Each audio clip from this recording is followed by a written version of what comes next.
नमस्कार डाळिंब बागायतदारांनो, या पद्धतीनं डाळिंबामध्ये सेटिंग ही फक्त 18 दिवसांची आहे। यापूर्वीचेही व्हिडिओ तुम्हाला याच यूट्यूब चॅनलला बघायला मिळतील किंवा पाहता येतील। तर हे पहा, यातील शायनिंग, कलर, ड्रॉपिंग ह्या सगळ्या ज्या गोष्टी होत्या, फुलं लागताना जे ड्रॉपिंग व्हायचं किंवा अनेक समस्या होत्या, त्या पूर्णपणे या ठिकाणी थांबलेल्या आहेत आणि त्याही अत्यंत कमी खर्चामध्ये। आणि या ठिकाणं आपण जी ट्रीटमेंट करतो किंवा आपण जी औषधं वापरतो ती फक्त रिझल्ट येतील अशीच वापरले जातील आणि तीच सजेस्ट केली जातात।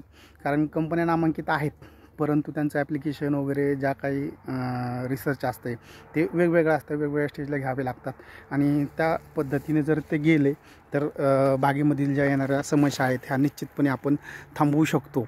आणि हा जो व्हिडिओ आपण केलेला आहे हे तुम्हाला फक्त आता या ठिकाणं ही सेटिंग होती कशी, त्यानंतर साईज कशी झाली, हे फक्त 18 दिवसांमधील हे सगळे बदल आहेत।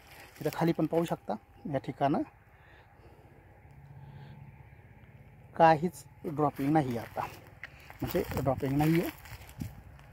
हे बदल दाखवायचं कारण म्हटल्याप्रमाणे जसं शाश्वत उत्पादन कमी खर्चामध्ये एकूण पिकाच्या पद्धतीमध्ये 10 ते 15% खर्चात बचत केली जाईल, की आपण फक्त औषधं महाग वापरण्यापेक्षा पिकाला आवश्यक आणि अत्यावश्यक असणारी औषधं किंवा खतं वापरणं गरजेचं असतं आणि अनावश्यक खर्च हा शेतीतील टाळला तर पीक उत्पादन चांगलं मिळू शकतं।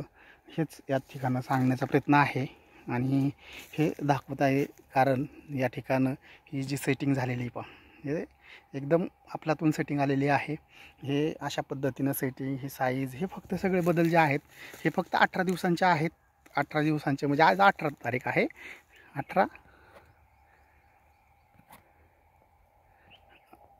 आणि 1 तारखेपासून जे ट्रीटमेंट दिली ती, तर हे जे बदल आहेत हे पाहून घ्या आणि निश्चितच संपर्क साधा।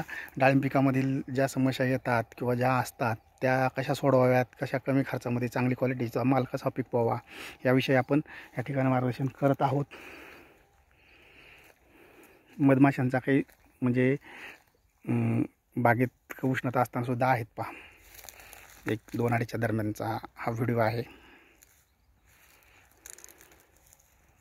अशा पद्धतीनं आहे ही साईज।